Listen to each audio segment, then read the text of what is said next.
اللہ الرحمن الرحیم۔ محترم ناظرین کرام، ہمارا آج کا ٹاپک ہے ہومیوپیتھی میں مرض کا علاج یا مریض کا۔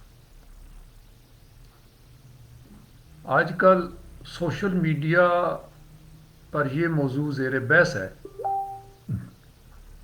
ہم مناسب سمجھتے ہیں کہ اپنا نقطہ نظر بھی پیش کریں، اور لیکچر شروع ہونے سے پہلے عرض کر دوں کہ یہاں کسی کو غلط یا صحیح ثابت کرنا مقصود نہیں، بلکہ اس موضوع پر اپنا نقطہ نظر واضح کرنا ہے۔ اور لیکچر سن کر ناظرین خود اپنی رائے قائم کر سکتے ہیں۔ ہم آپ کے اختلاف رائے کے آپ کو تسلیم کرتے ہیں۔ سب سے پہلے تو آرگینن ایفورزم 1 پر بات کرتے ہیں، یہاں سے شروع کرتے ہیں۔ ہانیمن نے کہا، معالج کا اولین فرض مریض کو شفا یابی سے ہمکنار کرنا ہے، جیسا شفا یابی کا حق ہو۔ غور کیجئے، یہاں لفظ مریض استعمال ہوا ہے، مرض کا علاج نہیں۔ ہم سمجھتے ہیں یہ کہنا کہ ہومیوپیتھی میں مرض کا علاج ہوتا ہے، مریض کا نہیں، ہانیمن کی تعلیمات سے انحراف ہوگا۔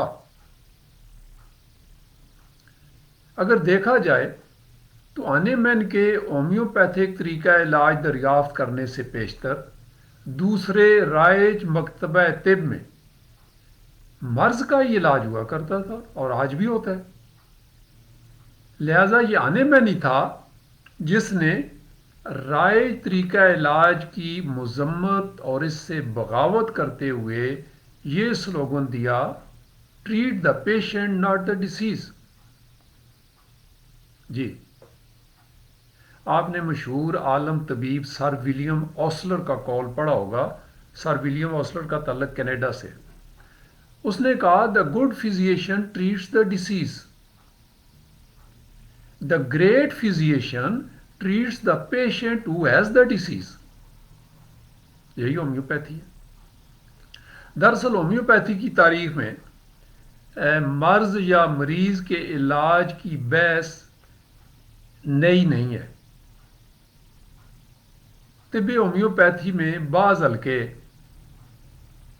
بیماری کو ایڈریس کرتے ہیں اور لو پوٹینسی پرسکرائبر ہیں۔ مثال کے طور پر جے سی برنٹ اور پروفیسر ہیوجز، یہ دو معتبر نام ہیں، دونوں کا تعلق یو کے سے ہے۔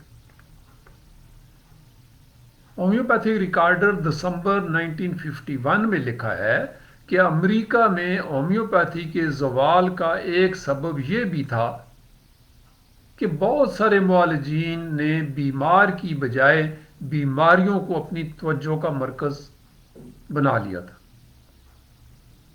یعنی مریض کی بجائے مرض کو۔ اور ہومیوپیتھک اصولوں سے روگردانی کی دلیل یہ دیتے تھے کہ چونکہ پبلک کی ڈیمانڈ ہے۔ آج بھی وہ لوگ جو ایلوپیتھی کی نقل میں بیماریوں کے علاج میں لگے ہوئے ہیں، یہی دلیل دیتے ہیں کیا کہ مریض کے پاس ٹائم نہیں ہے، مریض جلدی ٹھیک ہونا چاہتا ہے، وغیرہ وغیرہ۔ تاہم جہاں تک ہانیمن کی تعلیمات کا ذکر ہے، ہومیوپیتھک لٹریچر میں جا بجا لکھا ہوا ہے، treat the patient not the disease. Treat the patient not the disease, کوئی تو وجہ ہوگی۔ دیکھیں، جب ایک ہومیوپیتھک معالج مریض کا انٹرویو لیتا ہے تو مریض اپنی علامات بھی بتاتا ہے اور مرض کی بھی، لیکن ہم سب جانتے ہیں کہ ہم مرض کی علامات کو نظر انداز کرتے ہیں یا کم اہمیت دیتے ہیں، اور مریض کی علامات کو اولین اہمیت دیتے ہیں۔ ایسا کیوں ہے؟ آپ نے غور کیا؟ اگر بالفرض آپ نے مرض کا علاج ہی کرنا ہے تو مرض تو مختلف اقسام کے لیب ٹیسٹ سے تشخیص ہو جاتا ہے، مریض کی زبان سے تو نہیں ہوتا۔